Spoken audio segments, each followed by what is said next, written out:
And away we go. As I am recording this, tomorrow morning, I'm preparing to head off to the town centre of my hometown to do some shooting for an upcoming feature film that I'm going to be featured in with spoken lines as opposed to the last feature film by the same director where I was just a support artist. I was just there in physical appearance. Anyway, the reason I say this is because as I'm recording this, I don't usually record at this time. I usually record at an earlier time of the day.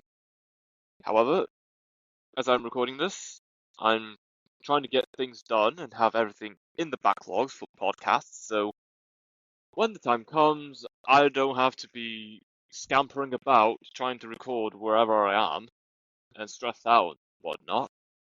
I don't want the next few chapters in my journey to the world stage to be stressful. That the reporters and journalists are going to be pushing that for me. I am preparing myself for what is yet to come. And I'm not just talking about the world stage, that I am inevitably going to be somewhat of a reoccurrence every now and then. Not a big deal. I will come about every now and then each year. The time comes about what moments, these stories that we hear in the world, they're going to come out. People say this thing, people do that thing, everyone loses their minds, they form their opinions, and yeah, I have a feeling in the next few years, as I'm recording this episode, there's going to be a lot of that discussion at some point in the future. Not just right now, in the next few years. There is a lot in store for me, and for everyone else for sure. So, before I started recording this episode, just before I got on here, I was trying to listen to a handful of audiobooks as to expand my brain capacity.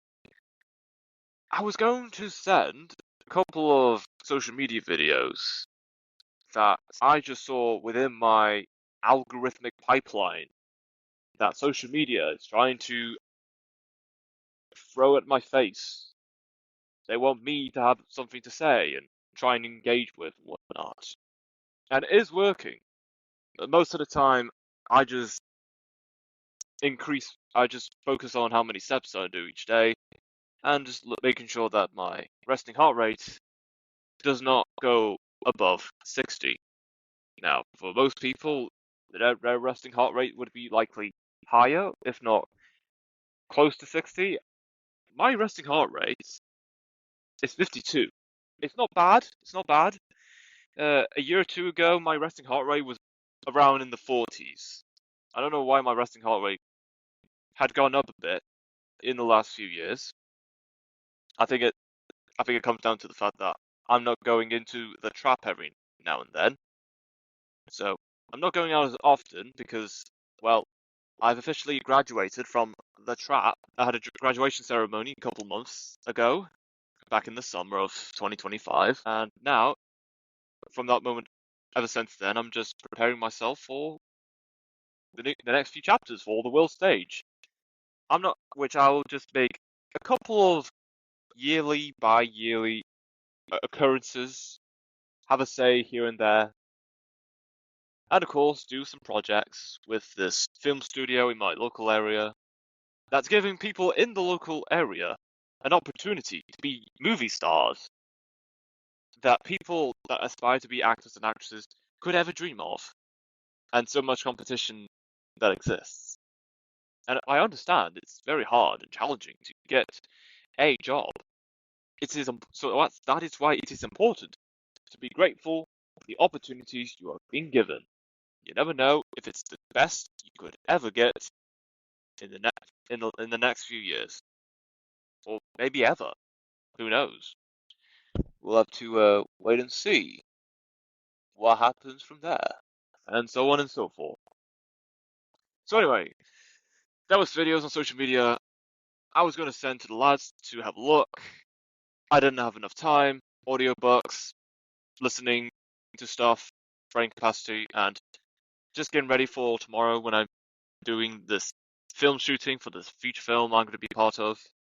So yeah, my hands are tied quite recently, so I'm trying to keep a level head and get everything done that needs to be done, and prepare for what is about to come. And I'm mostly excited for it. Yet I am also cautious. Whilst I know there will be people that go easy on me about what goes on in the world, what projects I'm working on, and what do I think of that person or this person, I know that there's much more to what I am saying than what is on the surface, or what the naked eye would make out to be. There are more complex layers and intricacies that not many people would pick up on immediately. So that is why I try to observe the moments, the environments, as swiftly, but also in great detail as much as I can. So when people do ask me this, that, what's going on, what up, my homeboy, it's not going to be perfect. No one is perfect, no matter how hard they try. At least there is something I can provide to those that ask me. And there'll be times I try to avoid for the sake of one's privacy. There are information that people aren't ready to hear because that's what a conspiracy theorists say. You're crazy, man. Oh, let's see who's crazy in the next few decades when said information comes to fruition. I'm just saying, I'm not going to drag people into these discussions. Eventually, from what I know and from my experience and my perspective, we're going to come to those discussions in the next few years. Not now, not now. There's plenty of time to enjoy the moments, satisfactions, and desires that we enjoy. Eventually, we're going to get into the nitty and the gritty stuff. So yeah, that's it. Anyway, let's see. Okay, as of the last time I recorded a podcast episode, there's only two things to talk about that has been sent. So Eric sent a Twitter X post by the account Braindead Bird App at Tragic Bird App, and there's no caption. It's just a screenshot showing a Wikipedia article of a person named Israel Epstein or Epstein, born on 20th of April 1915, passed away on May 26, 2005, was a Chinese journalist. Israel Epstein was one of the few foreign-born Chinese citizens of non-Chinese origin to become a member of the Chinese Communist Party. Huh, that's interesting. The more you know, you know? I had no idea. I knew there was going to be some anomalies that is non-Chinese origin to be in government at some point. Yeah, I am, of course, I'm surprised and also shocked. Then again, if not, if not then, at some point in the future, there was going to come to a point where someone that is of non-Chinese origin would be a member of the Chinese Communist Party in mainland China. And it turns out this was done many years earlier, in somewhere in the 20th century, certainly before the 90s. Yeah, certainly before the 90s, just a couple of years before Israel Epstein passed away. So yeah, there you have it, folks. That answers the question: anyone of non-Chinese origin had ever been in government, in the Chinese government? And the answer is yes. And his name was Israel Epstein. Yeah, yeah, Eric shared that. He found that fascinating, so yeah, there's that. And just a few hours earlier, Eric sent a message saying between the US attacking Iran with Israel, Saudi Arabia joining the US attack against Iran, and the blood moon happening on the 3rd of February. No, 3rd of March. Yeah, as of this recording, this is late February. 3rd of March is when supposedly the blood moon's going to happen, are really getting intense in the year 2026. And he's right. A lot of stuff has happened so far in 2026. Said in very late December 2025, that the moment 2026 starts, we're going to be hearing so many crazy stuff within the first 2 weeks of January. So that just for the sake of people saying, "Oh no, we're having terrible stuff in 2026. This is not a good start," or whatever people say when crazy stuff happens, which no one's not even surprised in the slightest. And crazy stuff has happened, especially when that time the US government went into Venezuela and pretty much captured their president, took him to Washington, D.C., and had him on a court case trial, and then sent to the same prison facility as the most well known, worldwide, infamous criminals such as Diddy, Luigi Mangione, who else? Oh, those are the names I can remember from the top of my head. But yeah, there's a lot of famous criminals in one prison facility somewhere in the state of New York. I'm not sure it's within New York City, certainly somewhere in the state of New York. A lot of infamous, well-known criminals are held in the same facility together. So crazy times we're living in. And in regards to, yeah, I've heard actually quite recently on the BBC watching with some of my family members at home. Uh, Now, I'm not just gonna say this is awful. What is awful, you might ask? And that's another thing. People don't. Whilst people have strong opinions about the current state of Iran, people have strong opinions about Israel and the United States, there's going to be people that are just hearing this without even knowing any other additional context prior to this story, and they'll be asking, what's the hubbub? Why is the US and/or Israel attacking Iran? What are they after? What's the beef, man? There is no straightforward answer. Even if there is a straightforward answer, there is a lot more than to just what the answer entails by whatever outlets say what is going on in Iran. The last time I've heard of what's happening in Iran, there have been protests across the nation. Thousands of people, Iranian lives, have been lost during those protests, presumably by pro-authority, pro-government affiliated authorities trying to disperse or maintain control of the protesting crowds. Regardless of how people view what's going on in Iran and the attacks between Iran and the US and or Israel, I'm not going to say this is a distraction. Even when people do say, oh, people are trying to make us pay attention to this because someone or something is terribly wrong, and if we knew about it, they wouldn't have done it. No, I'm not going to go down that route. This is serious.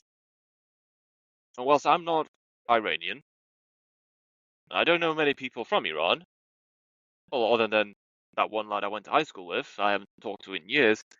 There is so much to what's going on in Iran beyond the headlines.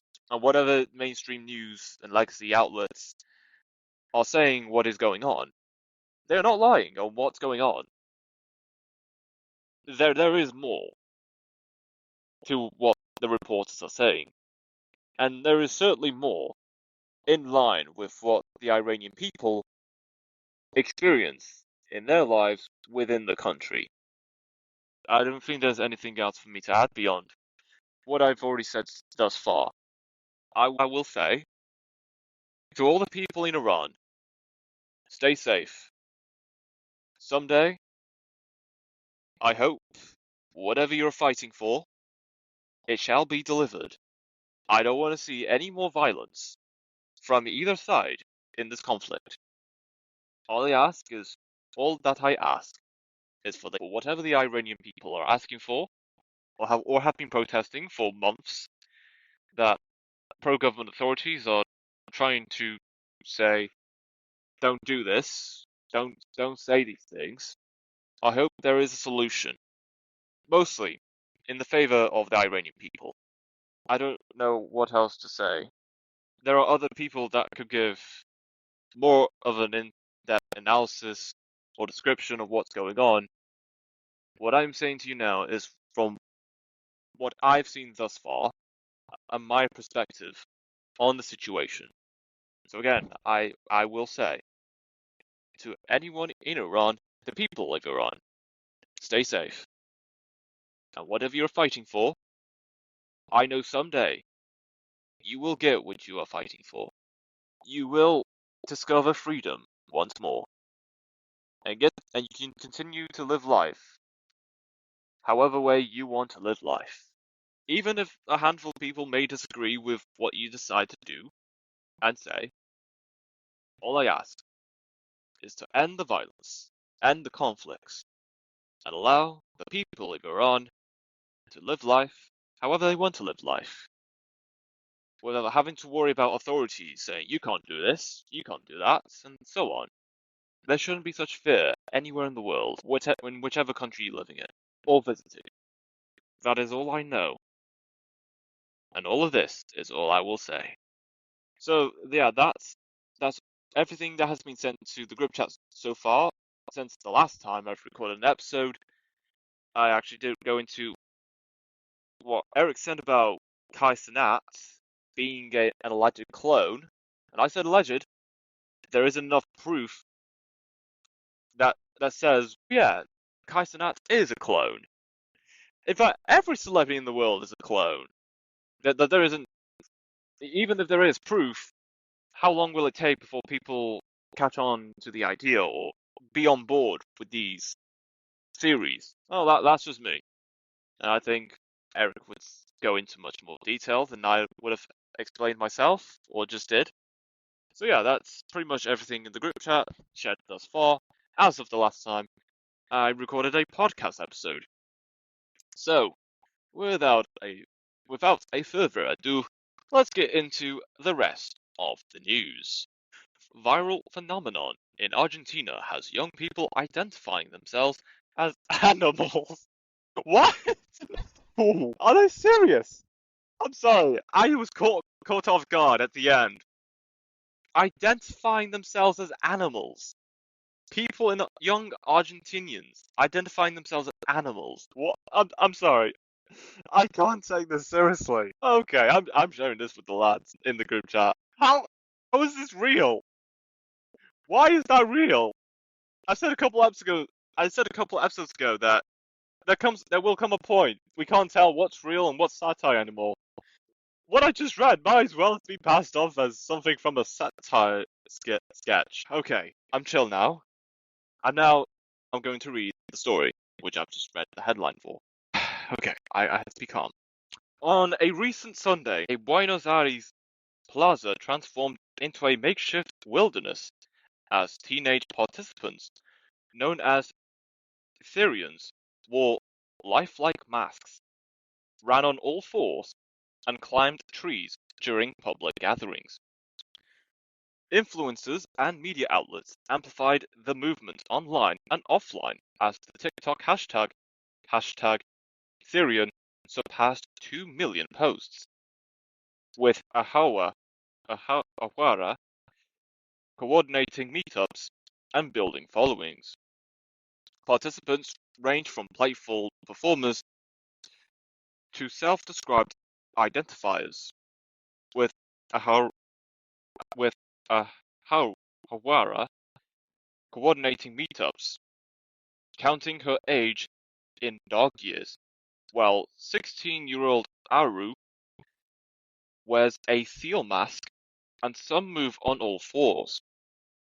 Psychologists in Buenos Aires are analyzing the phenomenon, with Debra Bedache cautioning that it is symbolic but can become pathological if fully assumed, risking self-harm or harm to others. For some young Argentines, the movement offers acceptance and community offline and online, while influencers and media outlets have sparked public debates and parental concern. Okay. So I'm not. What do I? How do I go into this? Whilst I'm all for expressing yourself and showcasing your talents and unique skills to the world, I'm all for that. Eventually, it comes down to what extent are these people committed to the phenomenon or this viral trend that these people in Argentina are doing. Now, at first, I was like laughing my arse off a bit. That's only until I actually got into the information of what the story is about. Again, I'm all for expressing yourself and showcasing your skills and talents and whatever interests you're interested in. If there are experts in psychology say there could possibly be concern with these events, then I would listen to them. I'm not sure about anyone else. I would listen to those experts. Those experts know what they're doing, and they know what they're talking about in regards to their field. If these psychologists say, from their analysis thus far, they say there could be a concern about the harms they do to themselves and or to others, then I would listen. Absolutely, I would listen to those experts. That's not to say you can't express yourself and showcase your interests. What needs to be asked is, why is it interesting to you? Why does it interest other people? What is the purpose of this phenomenon or viral event in the first place? Where did it all stem off from? And what could it build up to in the next few years if this were to be a recurring event? That is all I will say. Bitcoin drops to $63,000 as US and Israel launch strikes on Iran. Really? This is where they're going with this? On Saturday, Bitcoin neared $63,000 after US and Israel strikes on Iran pushed it down roughly 3% in hours, extending a difficult weekend for risk assets. Months of US military buildup and stalled nuclear negotiations with Tehran preceded preceded the strikes, heightened the risk of a broader regional conflict. Regional conflict. Because Bitcoin trades 24 hours a day, it acts as one of the only large liquid assets weekend traders can sell when geopolitical risk spikes, while equity and bond markets are closed. The move brought Bitcoin to its lowest level since the February 5th crash, and analysts warn a sell-off when markets reopen could push it towards $60,000. A US official confirmed American participation, the Wall Street Journal reported, as Iran launched missiles and drones targeting Israel, US bases, and Gulf allies, while Israeli Defense Minister Israel Katz declared a state of emergency. I've already said enough about what's going on in Iran and conflict with between Iran, US, and or Israel. I will say I've watched a YouTube reel by the account The No Jumper Podcast. I think that's the name. It is a podcast similar to mine, although not really. It is a podcast nonetheless. Let me just check the name is correct. Yeah, I've seen a YouTube reel. No, not YouTube reel. Instagram reel from the Jumpers podcast account, and what they said was that according to emails between Epstein and other of his affiliates around the late noughties, give or take 2007, 2008, that Epstein was the one who created Bitcoin. And they also played a clip within that same reel of, I'm not sure the name of that man, the man at a World Economic Forum event or conference said somewhere along the lines of, if you knew who created Bitcoin, you wouldn't be investing in Bitcoin. No one would be invested in Bitcoin to begin with. Another wave of the Epstein files has been released and made public, and given the information of what people know of the Epstein files, is the reason why the value of Bitcoin has dropped, given that there is proof and there is connections between Epstein being the creator of Bitcoin. That's what I just seen on that Instagram reel by the Jumpers podcast. Now, at first, I was thinking, really? And whilst there has been pictures showing Epstein mentioning Satoshi somewhere, I went onto the jmail.world site where you can look at all of Jeffrey Epstein's email responses, or at least looking into Jeffrey Epstein's email account as if you were Jeffrey Epstein. And I had to check on jmail.world, search in the search bar, Bitcoin, and looking at times when Jeffrey Epstein and other people that talked with him somewhere in the 2000s or 2010s about any potential about investing into Bitcoin.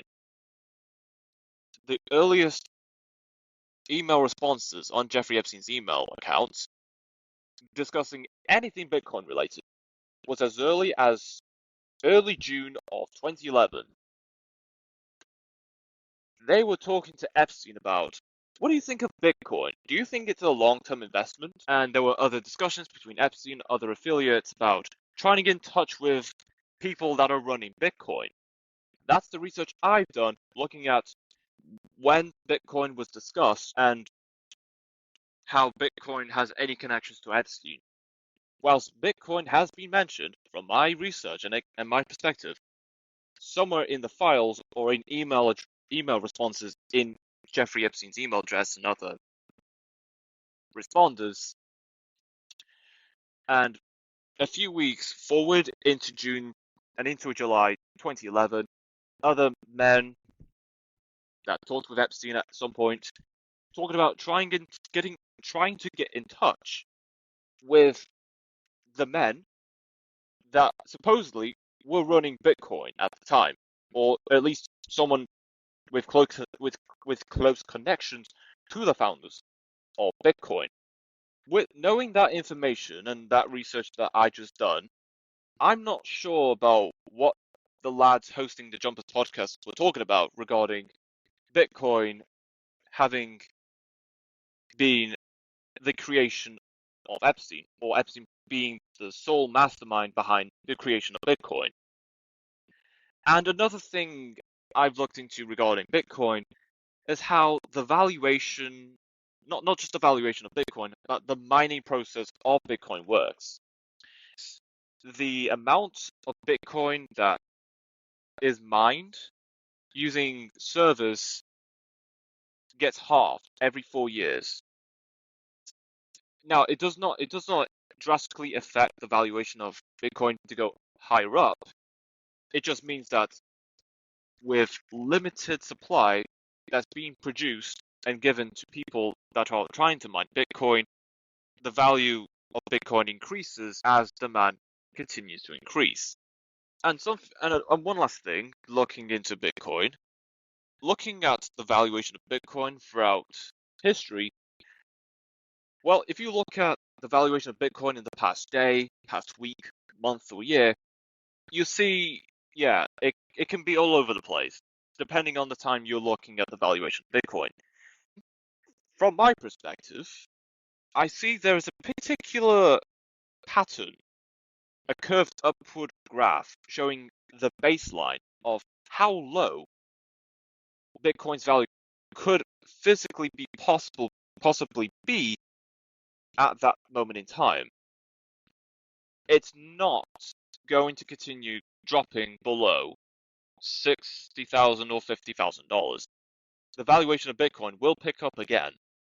When the valuation of Bitcoin continues to skyrocket far past beyond 100,000 US dollars, is anyone's guess. We can't be too sure when the moment of when Bitcoin's value continues to skyrocket exponentially. If anyone was to take any guess, I'd say wait until between October, December 2026, or maybe the start of 2027, when Bitcoin's valuation reaches its peak again. That's just my estimated guess. I'd advise anyone involved in Bitcoin or investment in cryptocurrency to do their own research. Even what I am saying would be remotely true, I'd still advise people to do their own research. You never know what changes could happen at any moment in time. Don't think what I'm saying is going to happen. Even if it does happen, what I'm saying now, there could be changes thereafter. Anything else could change after what I am saying could happen if it was to happen. That is all I would say. So just got to prepare yourself for what is going to happen in the next few months and in the next year or two regarding what Bitcoin is going to be worth. Even when people are saying that the value of Bitcoin has dipped, you just gotta wait. Watch the space, and if anyone plans to invest responsibly. Don't just invest something because the valuation's down. You need to actually look into why valuations increase and what goes on in the world that could influence valuations of stocks or currencies. Likewise, how people are saying that the valuation of Bitcoin is going down because the US and Israel have sent strikes towards Iran, or people saying that Epstein could be the guy that created Bitcoin. And knowing the horrible stuff that Epstein has done and all of his affiliates, that could be the reason why Bitcoin went down. Even though, from my understanding and my research, Bitcoin wasn't the earliest mention of Bitcoin from Jeffrey Epstein's emails, according to jmail.world, was as early as June 2011. So make of all of that information as you will. You don't have to be on board with everything. It is at least worth knowing that someone else could also mention what I've just said at any point in time. Radiohead demanded the removal of an ICE social media video using their song without permission, writing, "We demand that the amateurs in control of the ICE social media account take it down." In recent months, a string of musicians have pushed back against the Department of Homeland Security and the Immigration and Customs Enforcement, or ICE for short, over unauthorized uses of their work, including Olivia Rodrigo, Sabrina Carpenter, and Radiohead guitarist Johnny Greenwood, demanding removal of Phantom Thread music from the Melania documentary. A choral cover of Let Down plays over a montage the Post described as victims of criminal illegal alien violence, captioned, "Thousands of American families have been torn apart," and shared by Trump's social channels and White House social accounts before spreading to other platforms. DHS and ICE immediately replied to requests for comment about Radiohead's demand, while Olivia Rodrigo's objections previously led to removal of disputed audio from a DHS post. Rights advocates to the video as part of DHS's messaging and scrutiny over detention practices and deaths, highlighting a fight over artists' intellectual property rights in the This Is Our Why campaign. It's going to happen. If artists do not want the government to use their songs for any reason, surely those artists are entitled to have those demands being met. Besides, it's just songs from those by those artists being used in social media posts by their own government. I don't see reasons why you would not refuse such requests. Or better yet, maybe ask their permission first. And if they say no, at least now you know that you won't get into hot water next time you even consider using songs by those artists. Better yet, actually, try and ask permission from artists who are okay having their songs being put over on such social media posts. Just a thought. I don't see why not. And again, everyone is not going to agree with what the US is doing right now. Everyone's entitled to those opinions, even if people disagree with them. If social media accounts affiliated with any government is going to use songs by any artist, A, ask if they can use their songs in such posts, and B, would these artists be okay having any of their other songs being used in other future social media posts? If the answer to those questions are yes, then go right ahead. If not, don't bother. Just move on and just ask another artist to get clarification and approval on both those questions. There's nothing else for me to add on to that. If an artist say, don't use my song, don't use their song. It's that simple. I don't know why you would object. I don't know why would anyone object to this request. Just find another song, and in hopes that an artist is okay with it, then maybe ask, are we allowed to use any of your songs for future social media posts? If they say yes, then fair enough. That's fair game, man. Let them do what they have to do. So yeah, I don't get why it's such a difficult decision or difficult reason or any difficult problems or problematics to why you wouldn't oblige to artists' requests to not use their songs for any social media posts. Unless was intentional, they knew these artists were going to respond, and they're using it as a way to continue remaining their relevance in the mediascape. I'm not going to argue with such fronts or claim that is going to get old fast, and it won't work anymore. And then you will have no other choice besides using songs by artists who are okay having their songs being used in the government's affiliated government social media accounts and social media posts without any objection whatsoever.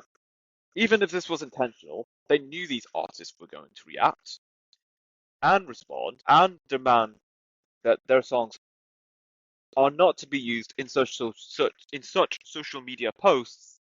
At some point, the accounts affiliated with the US government are going to have to find artists who do approve having their songs being used for social media posts at any point in the future. And that is that. And nothing else, I think. At least for now, there's nothing else. Oh yeah, another thing. As I'm recording this, any of you Eurovision fans, it's Super Saturday. Now, what is a Super Saturday, you might ask? So, for anyone that isn't aware of what Eurovision is, um, Eurovision is an international song contest. Even though majority of countries that take part are from Europe, there are a few countries not within Europe, such as Australia and even Israel, which that in itself is a completely different story and a much hotter topic. The origins of Eurovision started just after World War II. Someone from Switzerland told everyone across Europe, hey, everyone likes music. If we don't want these conflicts or problems to happen again, why not set up a contest, a song contest, that brings all the people of Europe together in a once a year event celebrating our musical differences. And in my opinion, that sounds like a great idea. It's a great way to get people together, celebrate the music that they create, and as a way to bring people together, even if our lifestyle and cultural differences are very stark, and of course, people don't agree with everything that goes on in the world, at least we find some common ground, in musical terms at least. 1956 was the first Eurovision Song Contest was taking place. The winner of that year was Switzerland, and given the success in the next 2 or 3 years, it's been going on ever since. And as history unfolds itself, like the collapse of Yugoslavia, the Soviet Union, more countries started to join, and other countries outside of Europe as well, that, again, not fully within Europe, yet they love seeing what the concept of bringing people together with music to come together, showcase the artist's music tastes or artistic creativity to the world, and if that country wins that year's Eurovision, they are given the privilege to host next year's Eurovision in the city within that country of the choice of the broadcaster that was broadcasting Eurovision that year, and in the subsequent years to come. So that's the history of Eurovision, for those that don't know.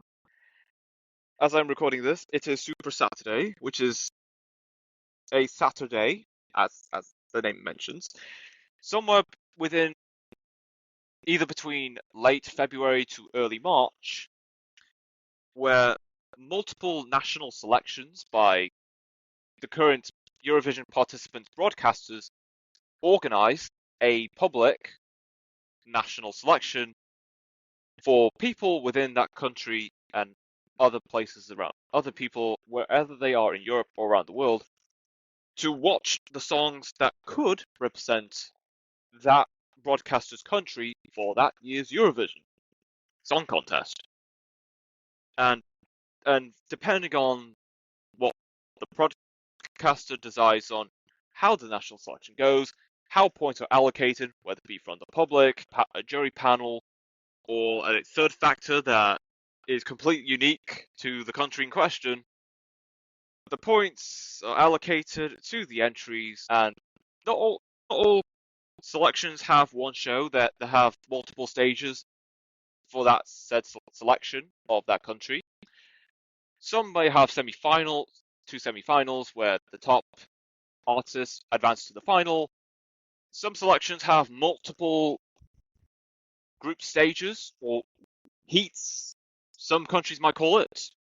And then the best songs from those heats would then go to the final, with a few entries that were so close to compete in a runoff round, and the best entry within that runoff round will be given a chance to compete in that said final. And then from the final that is put in place, given previous qualification rounds, or if it's just one show for that country, people of members of the public, well, either selects their favorite entry or possibly ranks their entries within that selection of that by that country's broadcaster, depending on what those broadcasters organize for that contest and how the voting system works. It varies so much. It's not all the same everywhere. Whichever artist gathers the most points within the very last round of that national selection will be given the permission to represent that artist's country that the organizing broadcaster's selection is organized by, to represent that country for that year's Eurovision. And again, as I'm recording this, there are five national finals taking place all at the same time. Well, as I'm recording this, Norway had finished theirs, and they've selected Jonas Love, which, looking at all the other entries, I had no idea that could have been possible. But hey, it is what it is, I guess.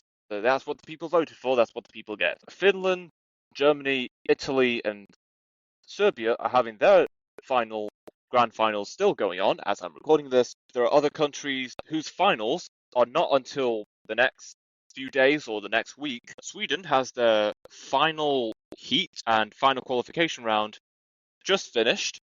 So next Saturday, Sweden is going to have their final taking place. And as for Portugal, during this Super Saturday, the last semi-final has taken place. So in the next few days, Portugal is going to have their final taking place to see who wins Festival de Canção. And even though an artist wins a national selection, does not mean they automatically go to Eurovision. This is more important this year, as than has been in previous years, given what happened since October 7th, 2023, Israel taking part in the previous Eurovisions ever since October 7th has been a very hot topic, and few artists and even broadcasters of participating countries have announced they would be boycotting Eurovision because Israel's taken part and they've used the competition for their own political gains that they have argued many times before. And to some extent, at the very least, that is true. There are other factors that says otherwise, but I will say I wouldn't be surprised if there are some countries that would use Eurovision as a way to push a particular message, to appease or be in favor of a particular person or ideology or agenda, whatever that might be. Whilst everyone's entitled to their own opinions, it wouldn't be fair on the other countries if they haven't utilized a particular messaging that gives them the ability to win as many points as possible from either the public and or the juries to win Eurovision. That's just me. Oh yeah, I forgot to mention, Bulgaria is also having a show happening regarding their selection. However, it is a competition regarding which song that Bulgaria is going to send with their artist that has won the previous show that was responsible for choosing the artist, which was Dara. What's happening this Super Saturday is just the song which Dara is going to be singing when she goes to Vienna for that year's Eurovision. And as I'm reading this, the song, Bangaranga, oh, brilliant title. Bangaranga has been shown to being ranked first out of all the three songs that could have been chosen to be the official Bulgarian entry. So yeah, that's me. I'm just finding this out now. So yeah, that's what's going on in the world of who knows what. And yeah, what happens at this year's Eurovision, as hot of a take this is going to be, I know not everyone's going to agree with this, and then again there'll be some that will. One thing's for sure, even when what's going on in Gaza, although it is not over, the intensity of what goes on in Gaza is not as bad as what happened since October 7th. I haven't heard any devastating events, such as Palestinians losing their lives, or any other military involvements. Not to say that things in Palestine or Gaza is all good, at least there is some progress for the positive than it had been previously, in the previous year or months before.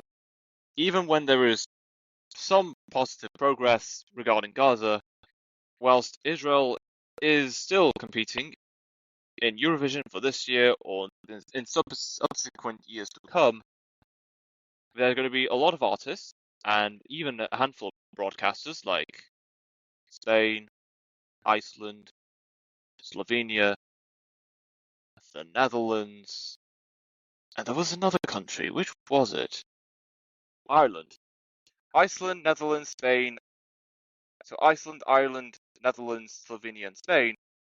Their broadcasters have announced we're not taking part in this Eurovision because Israel's taking part. And I've also heard that whilst Belgium is competing this year, next year Belgium isn't going to take part.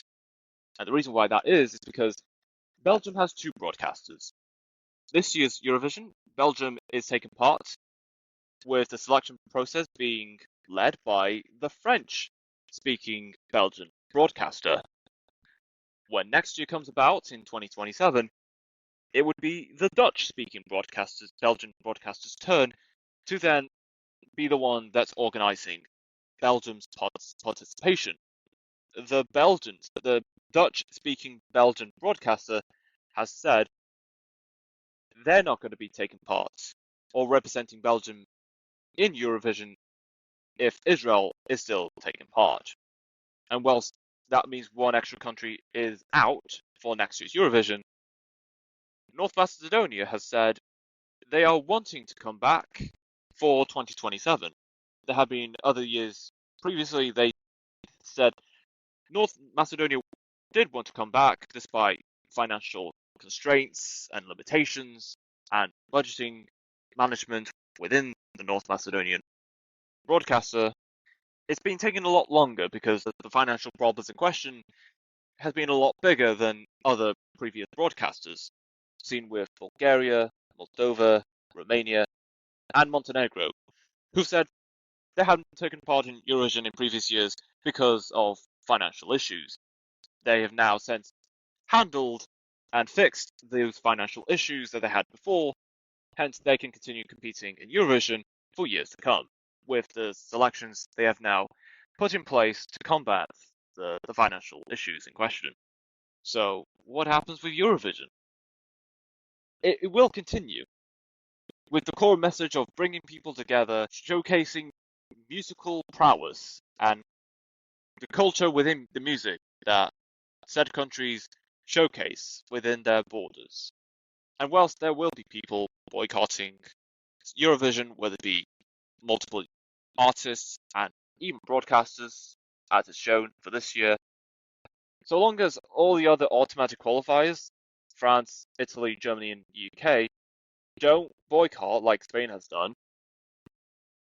Eurovision will continue running every year that it exists, or continue hosting and operating or contributing financially, majority, towards keeping Eurovision alive for other countries to take part in.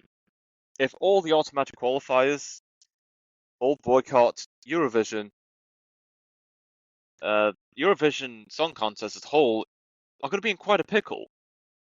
Because if it wasn't for UK, Italy, Germany, France, and Spain, Eurovision would not have continued in the previous years it has continued for. There's a lot of money that goes into Eurovision, and the big five, which I just mentioned, the automatic qualifiers, they contribute the most money to keeping Eurovision going.